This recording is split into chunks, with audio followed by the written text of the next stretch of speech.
misused, and we responded to COVID. Many of you will remember how we responded.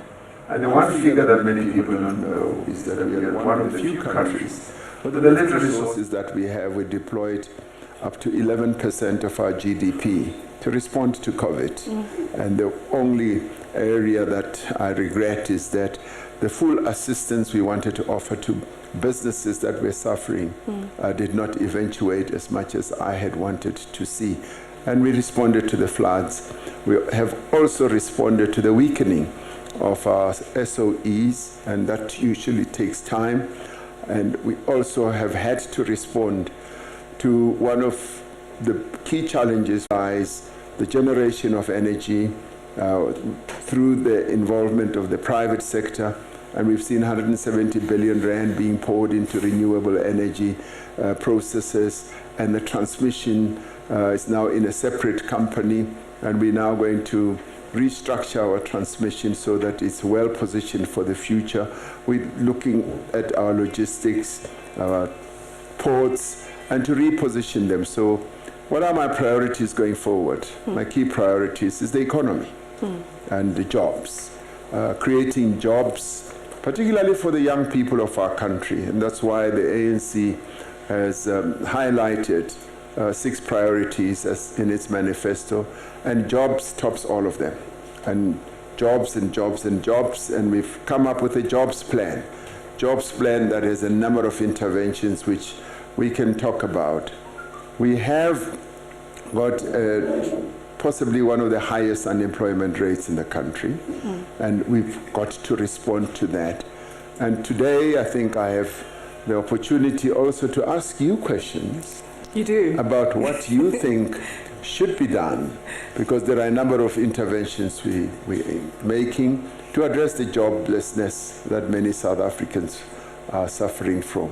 And one of our key priorities is to reposition our economy so that it becomes a more inclusive economy, so that we give support to those who want to play key roles in our economy, those that we've neglected over a number of years, give them support. We've been very successful in supporting black industrialists.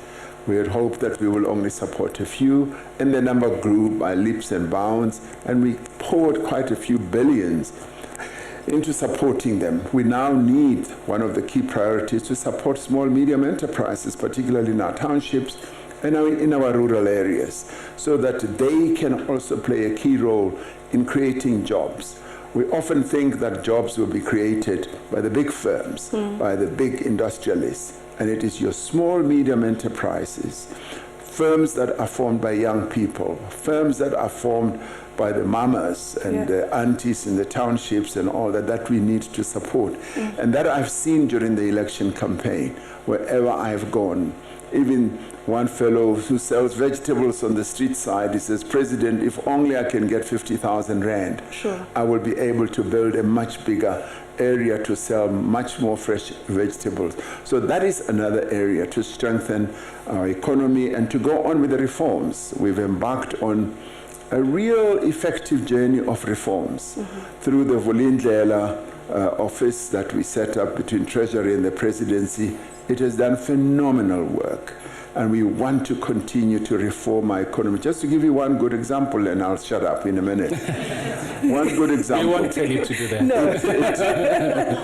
You know, it used to take up to 3 years just to get a water license for a firm, be it overseas investors or local investors, just to get their firm off the ground where they need water. It will take them 3 years to get a water license. They deploy and allocate money, and as they wait, that money needs to be redeployed, and the funding becomes more difficult, and the investment just peters out.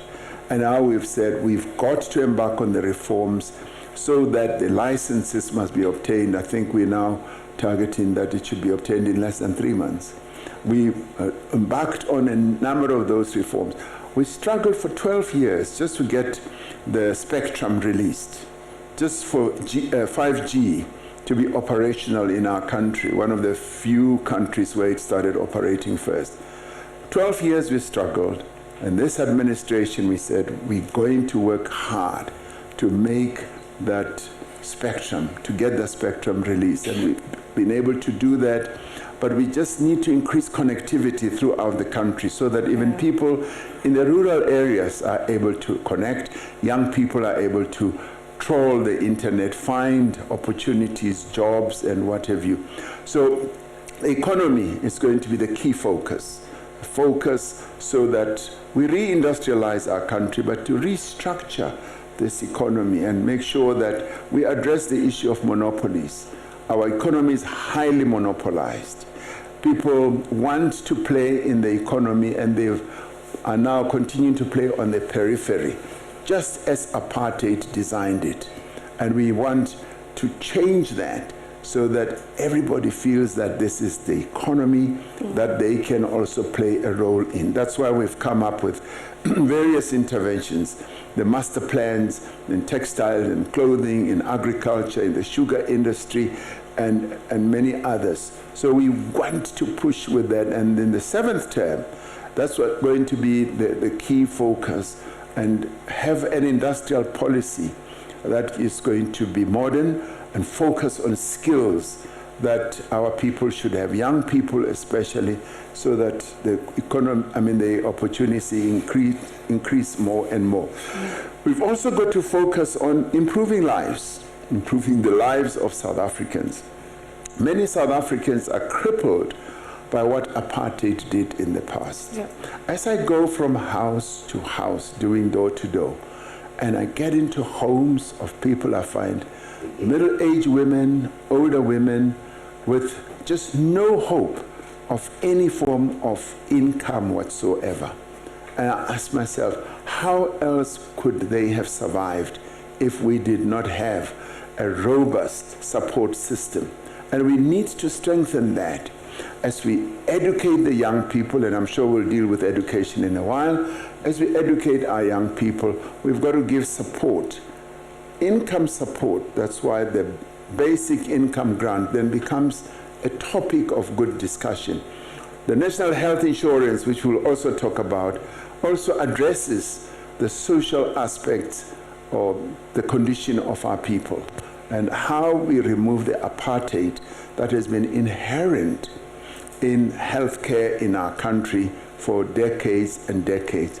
So those are some of the key priorities that I want to focus on. And the skilling our people, getting them top-class skills, and utilizing and harnessing the skills that reside in this room and many other places where young people have been given the opportunity to be educated by this government. But we now need to unleash the young people to be in very key positions and play a key role in the economy of the country. Thank you. Those are my areas of focus. Wonderful. So we must be careful how I ask the question, because you are very comprehensive in your responses. I'm sorry. No need to apologize. Yes. We can share this stage. I'll be president on this side, you'll be president on the other side. He also has a very good story to tell. You know? He's got a great story to tell. So as you know, Mr. President, or as I whispered to you earlier, you've already lost one vote in my household. It's going to the Red Berets, my 18-year-old.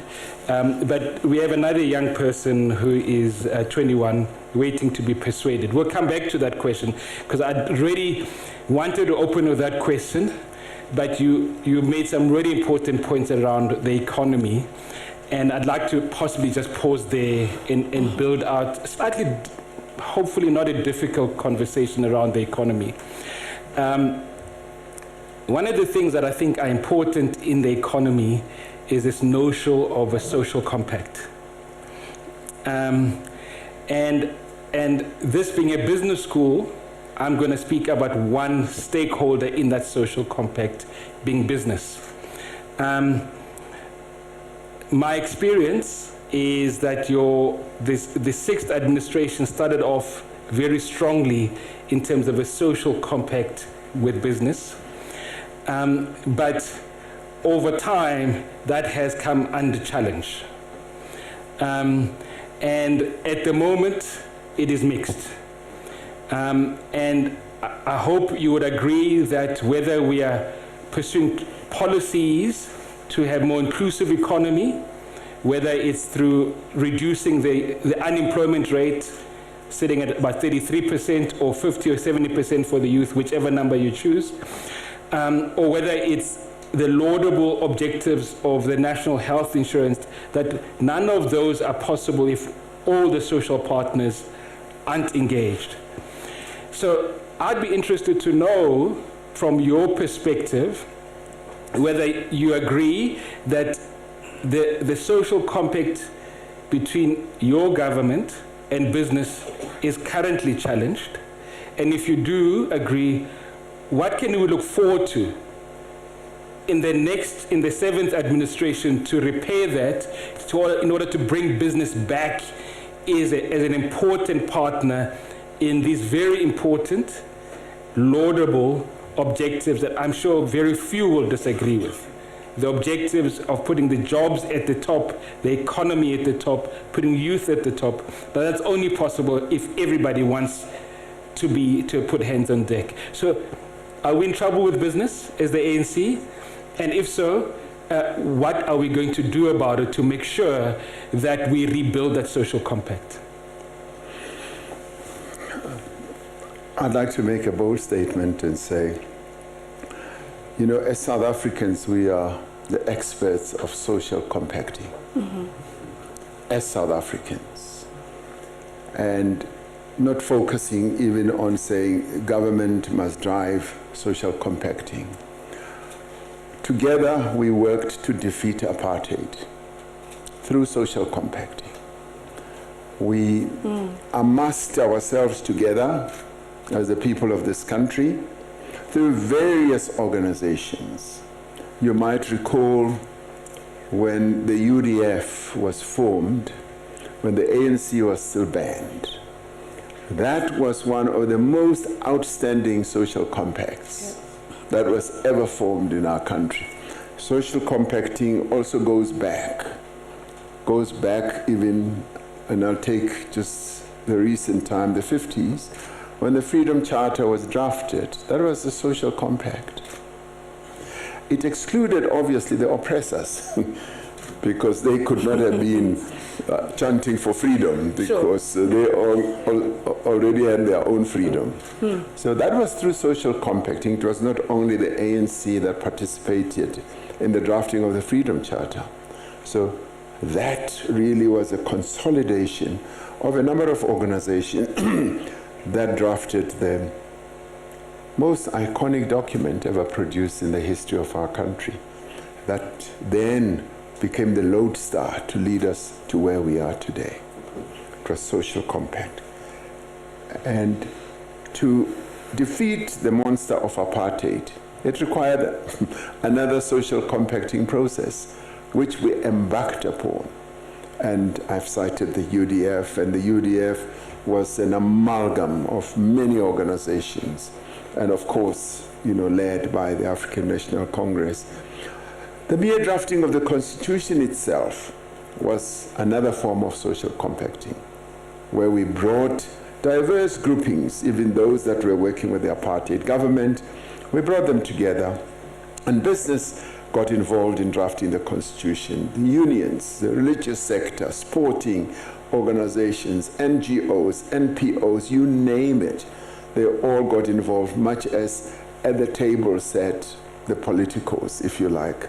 But behind everything else was social compacting. You might recall that the drafting of our Constitution was like no other in the world, because we consulted extensively and got our people involved in drafting the Constitution. They made submissions, and there were millions of submissions that were made. That was social compacting. And with time, we were able to consolidate the social compacting.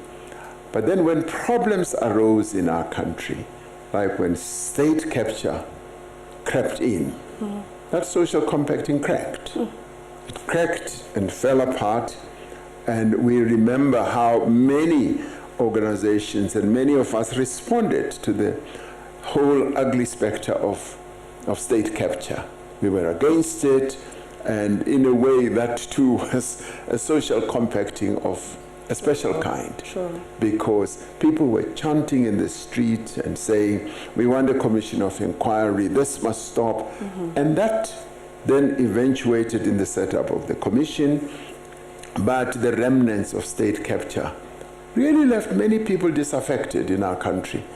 And that compacting that we had set up over years for the development of our country started cracking and weakening. And we must accept that the problems that were inherent at the time really were a challenge to concept of social compacting. And in the sixth administration, when we started, we realized that we need to bring back the spirit of social compacting. And I remember standing in Parliament talking about various forms of social compacting and saying, for instance, on climate change, I want to set up a body of a diverse number of people to help us with climate change. And I was laughed out of court. They say, no, he should be taking decisions on his own. He's a weak leader and he hasn't got strength and all that. Why don't you take decisions on your own? And I said, no, that's not my style. When we built the National Union of Mine Workers, it was through social compacting, and the organization I belong to, the African National Congress, firmly believes in social compacting, that we must bring people together, diverse people, and build a consensus. So I started the process then of getting special compacts being put together on a number of things. For instance, on corruption, I said I want an advisory group on corruption, help us build a consensus, a compact on corruption. And when COVID hit, I put together diverse groups of people to deal with compacting, with COVID-19, on almost a variety of areas, firmly believing that many minds put together are able to come up with a better solution. I spoke at one of the State of the Nation addresses, and I said I wanted a comprehensive social compact within 100 days. And the problem with that is that I was too much ahead of myself. I was too ambitious. And things had not coalesced to a point where the key social partners could be brought together in a broad, comprehensive social compact. What the situation required was to build special social compacts around specific issues. And it is through these specific areas that we have really made enormous progress. And where even the business sector being brought in, even on a difficult issue like the national minimum wage, I was able to bring them together with unions, with communities, and we arrived at a national minimum wage, an issue that inherently they were opposed to in the beginning, but we built a consensus. And around one of the key challenges we've faced in the last 2 years, which is energy in our country, we felt that we now needed to bring everyone together. And we brought business together, and we set up, led by the presidency, the Presidential Working Group on the Energy Crisis. And we've built a consensus. The improvements that we are seeing now in energy also involve a lot of contributions from the private sector. The logistics problem and challenge that we are facing now has also had to have special attention by building a consensus. And everyone is participating very actively. I've been to eThekwini twice when the business community said, President, we are losing eThekwini as the real crown jewel of tourism in our country. We need to do something with eThekwini, Durban. And I put together a presidential working group on eThekwini as our metro. Brought together business, the provincial government, local government, the unions, and everyone. We're now all working, and people can now see the light of day. Now, these are if you like, sector social compacts. In the 7th administration, we will be able to consolidate all this, to tie it all together into a much more comprehensive one. Because people will have seen that it works to have social compacts. The social compact to bring down apartheid was focused on apartheid. The social compact on even dealing with unrest before 1994. We had a special compact with business, and we formed an entity. I think Nikolai Stavros is here, he will remember, where we put together a compact with business to fight crime. And even now, part of our compacting is about fighting crime, criminality, and corruption.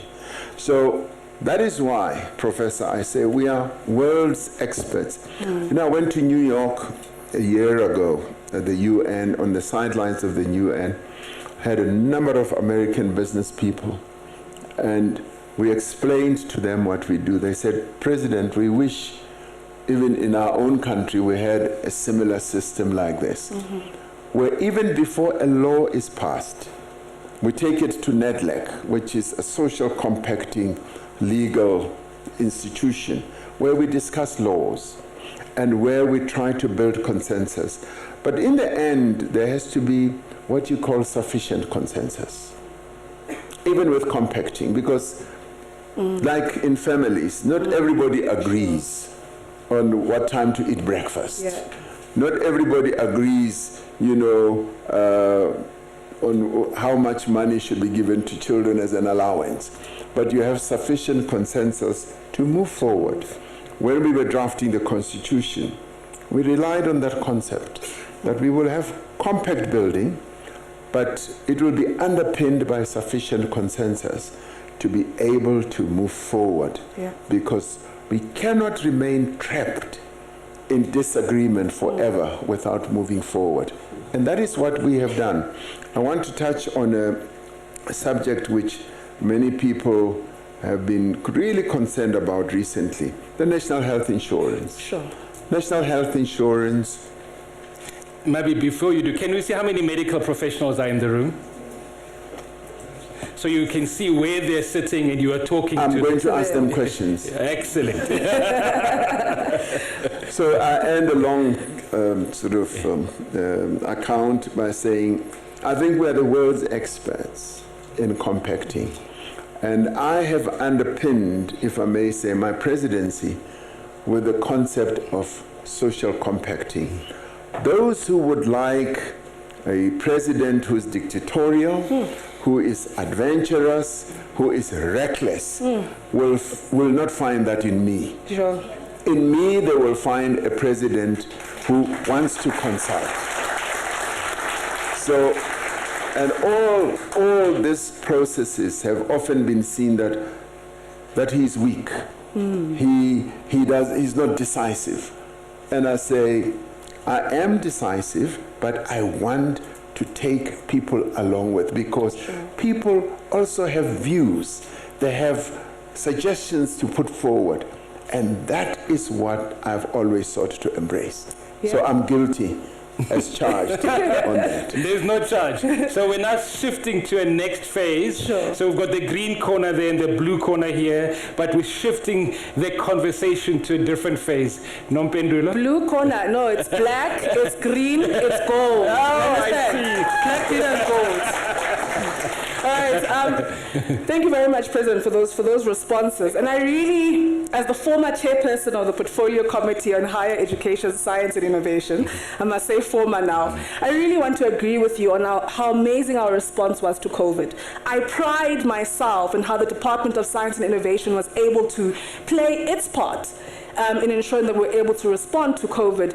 Many of you may have seen, as you were walking in, a monitor. We have highlighted 30 South African professionals across various sectors, and a young person who we've highlighted is Sandile Cele from UKZN at the Aurum Institute, who played a massive role in contributing to the variant that we were able to discover South Africa, and consequently we, Mara, people... be careful, you're not the main speaker. When. I'm not. Thanks for that, Prof. But I do want to agree with the President that we have done amazing work in responding to the COVID-19 pandemic. Do we have any scientists in the room? Yes, I'm sure. Yeah. All of you who contributed, can we please give you guys a massive round of applause? And may I add, before you run away from this topic, of the many countries who manage COVID well, we are among the top.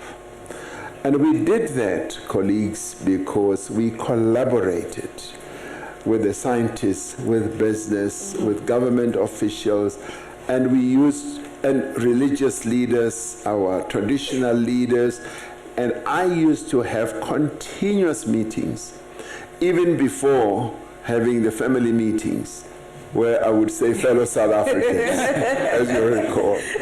Those family meetings were always preceded by collaboration, consensus building, and really involving our scientists and people who are well steeped in health matters.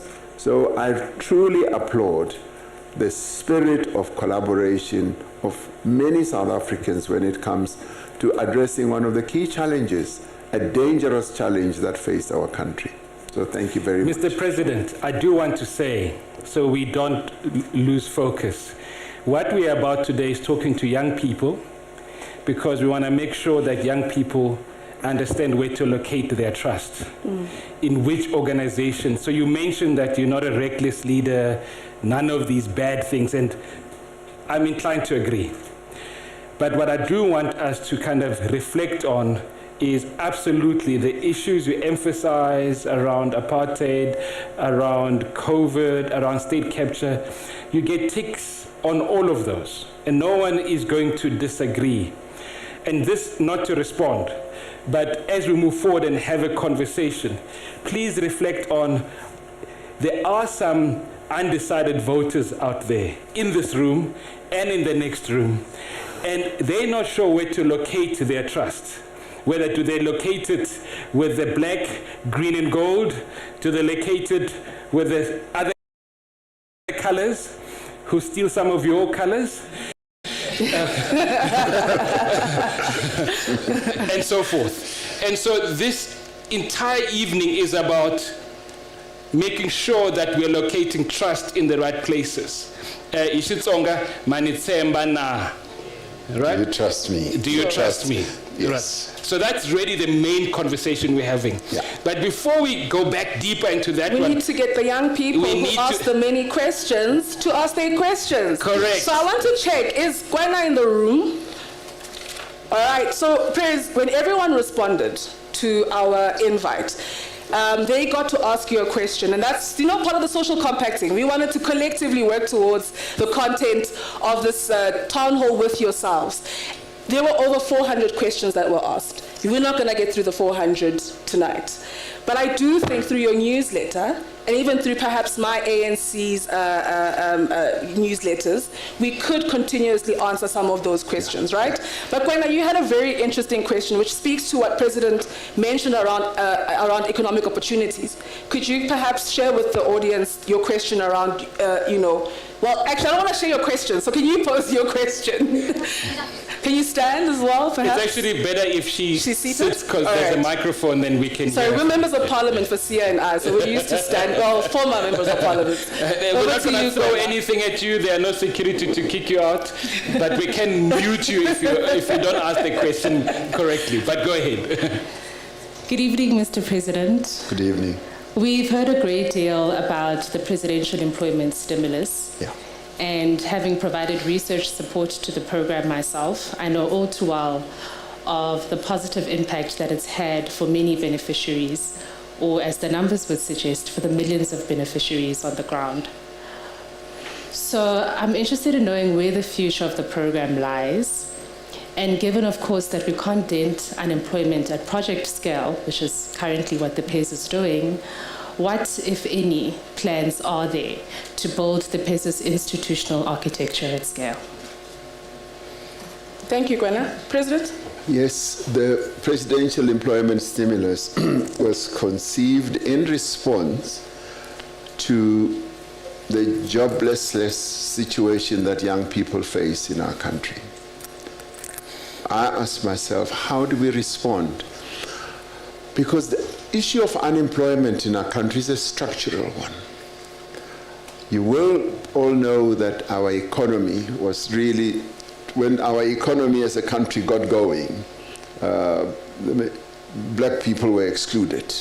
It was an economy that was built just around white people who were in power then, and when diamonds and gold were discovered, they rushed in. There was like a diamond rush and a gold rush, and without getting into the further details of that, our economy was then built as a minerals complex type of economy, where big money was deployed, and thereafter a number of industries then started mushrooming around. The various mines in Johannesburg was built, Kimberley and what have you and what have you. And the problem with our economy is that it remained based on minerals extraction since the beginning.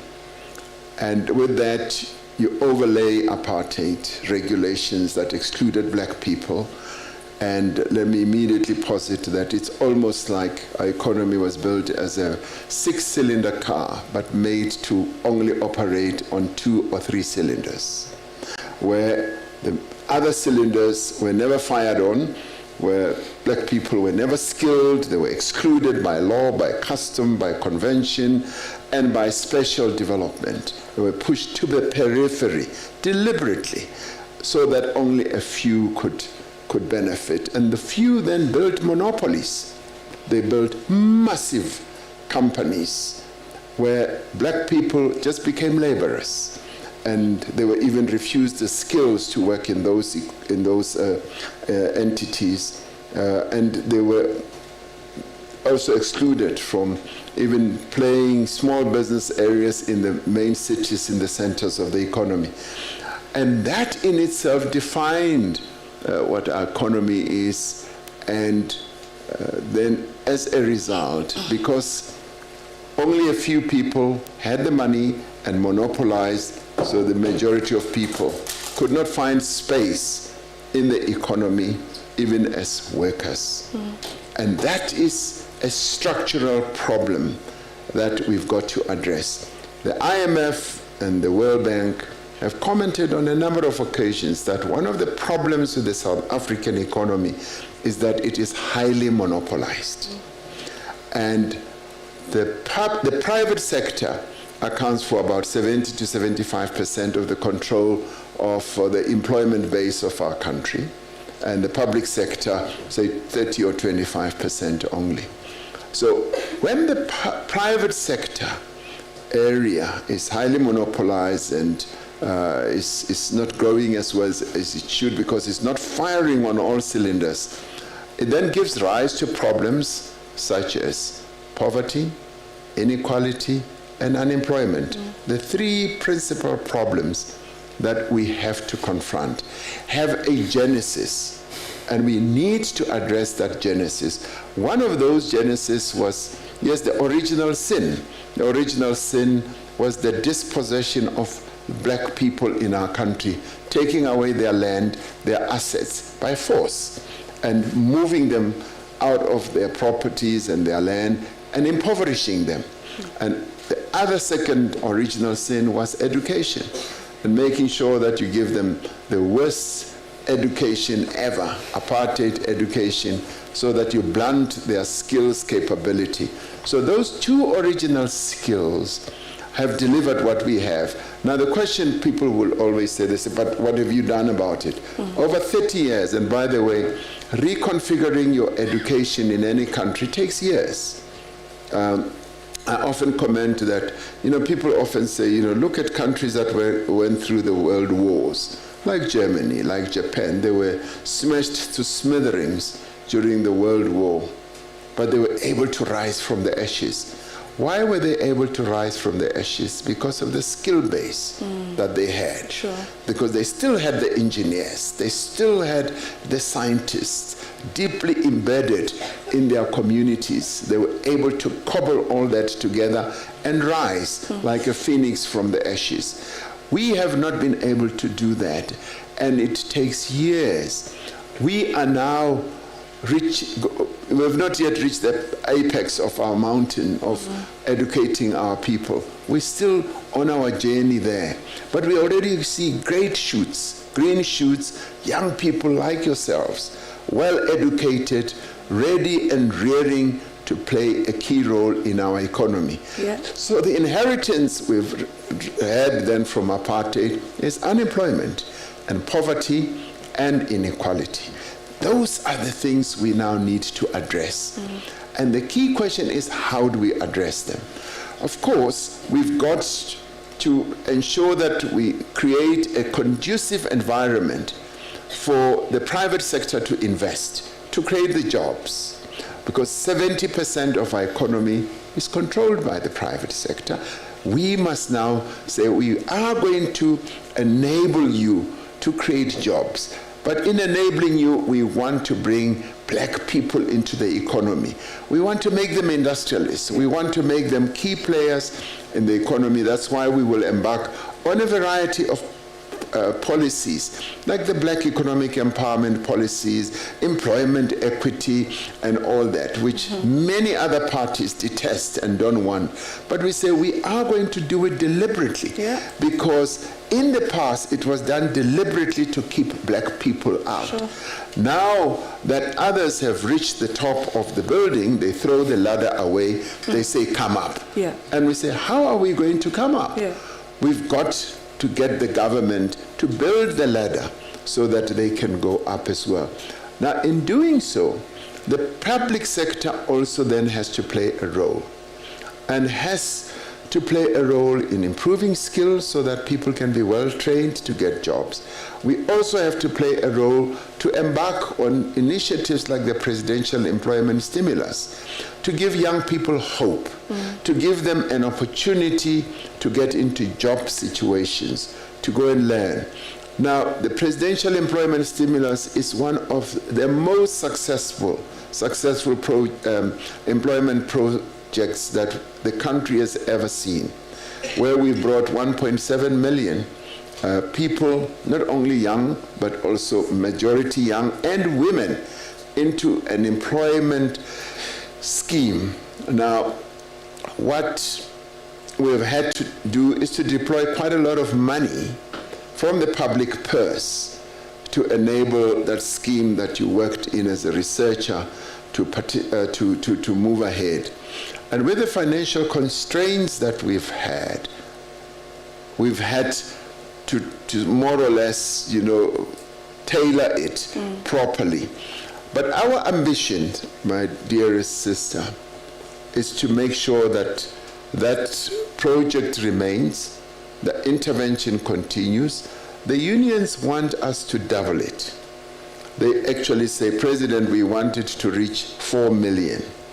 Can we? I also want us to double it, because it has proven beneficial to young people especially. Now, of course, when our economy grows, we will have enough firepower to be able to focus on it. As the economy grows, there will be more jobs created, and we will also be able to uplift or upgrade the Presidential Employment Stimulus. So the two have to hang together as we move ahead. And there are signs that, yes, our economic fortunes will continue to improve, largely because of the reforms that we have embarked upon. The reforms that we have embarked upon, improving our energy architecture, our logistics architecture, as well as a whole number of areas, is definitely going to lead to the growth of our economy. And as the economy grows, more people are going to be employed, as we focus on new industries as well, your green hydrogen economy and many other new industries, we will open up more opportunities for people to be employed, and the government will have more resources to make interventions like the presidential employment stimulus much bigger. So, quick answer to your question, yes, we want it to grow to be much bigger than what it is today. Mr. President, let me gift you another one of your initiatives, the YES Initiative. So when we participated initially in the YES Initiative, for those that don't know, you're supposed to give young people a year's work experience, yes, so that they can get more jobs in the future. And the law requires you to absorb after that year a minimum of, let's say, so a maximum of about 5%. Yeah. So when we started, our absorption was 50%. Last year we hit 100%. Then we thought we're onto something here. Then we said we're only hiring. By the way, our program is only for graduates, yes, which is the sad part. These are people who are degreed, either a junior degree, honors degree, or master's degree, or unemployed, and they're young. Yes. Then we said, let's take it one step further. We're only hiring people with a maths, science, or technology qualification. They say we've got 20 of them. The most exceptional people. And I'm just saying so you're saying we don't have these engineers? That we are producing them in the higher education sector. Yeah. We have them. There are many talented people who are not getting jobs.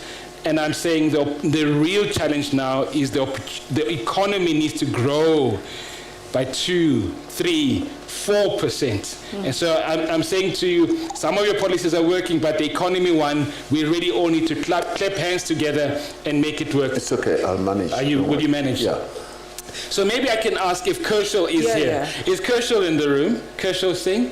There we are. You have a question that could earn you a straight pass into a Gibbs class, Kershal. So please, I chose your question. So go ahead, Kershal. Good evening, and thank you for this privilege.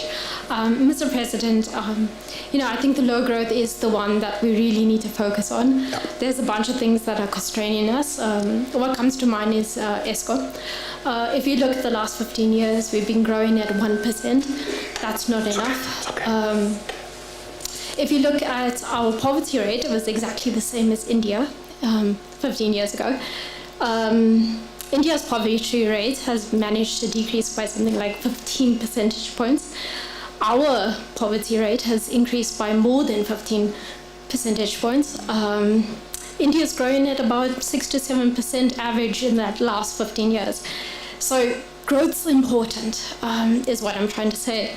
So, if you're looking at what has been our biggest constraint, what comes to mind is our electricity shortage.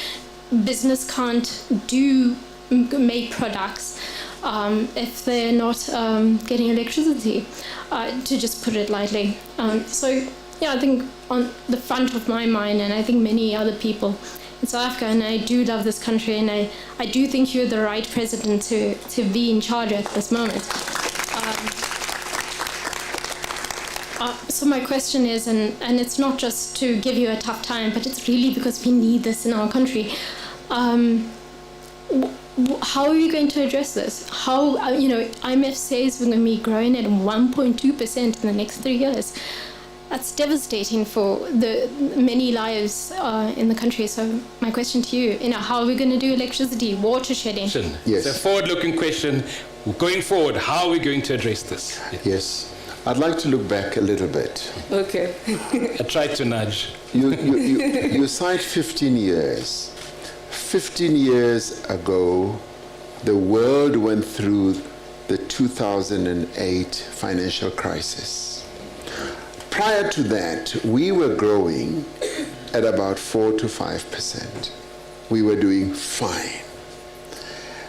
Much as the growth that we were having was jobless, people kept saying we are having jobless growth. The various indicators and markers, economically, macroeconomics, were really looking positive. And President Mbeki spoke about this the other day when he was at Freedom Park, and he looked at the two phases. two phases that we went through, the growth years and the decline years. And the 15 years are part of those years of decline. Except for 5 years, you shave off 5 years. The 5 years are characterized as part decline and part reconstruction and rebuilding, because part of that had to do with interrupting what was bringing us down, which was state capture. But in the course of doing that, we also needed to deal with ESCOM and Transnet and all that. But 2008 global crisis did not serve our country well, because that is when the decline really started. Many countries around the world have not quite recovered from that, and we didn't, much as we sailed through it quite handsomely, if I could say, or beautifully, if I should say. But we still have the after effects of all that. Now, what does the future look like? The future looks like, one, we've got to reposition our economy. We've really got to button down the reforms that we have started with. And some of them may look innocuous and maybe not so important to many people, but they are. Water license, for instance. You can't build a factory if you don't have water. Some of them are quite heartbreaking, like service delivery in our towns, in our municipalities. It has tapered down. And the investments, people invest in towns, they don't invest at the union buildings. And we therefore need to reposition what we do at local government. But the superstructure of managing our economy is a national one, and it cascades down to the province and further down to the local area. But it is the local area that supports all that. So you've got to work across those three spaces. And we have focused on the reforms that we are charging ahead with, and we are beginning to see green shoots. Seeing green shoots, and I say so advisedly because there were recently a number of CEOs, a lot of CEOs who signed up and said, we want to work with government, we are here to run successful businesses, we want to invest, and I see that as a green shoot. But the other green shoot is that we already now are the biggest economy on the African continent, and that matters a great deal. Egypt and Nigeria have got their own problems, so they've tapered down, and we are now the biggest, and we now need to fire up ahead. The African Continental Free Trade Area is one of the greatest boons for us as the most industrialized economy on the continent. We need to capitalize on that. We also need to capitalize on the energy and the knowledge base that we have amongst our young people, the various young people who are here and outside of here. We need, as I said earlier, to open up the valves of our economy, to involve them, to make sure that they participate in a much more meaningful way. And we also need to give young people a voice. They must be able to find a channel through which they put forward their views. And I will ask a few questions in a minute or so to a number of you. But we also need to do that. And by so doing, we should be able to generate more and more growth. So the reforms and giving confidence to the private sector. Many business people are beginning to say,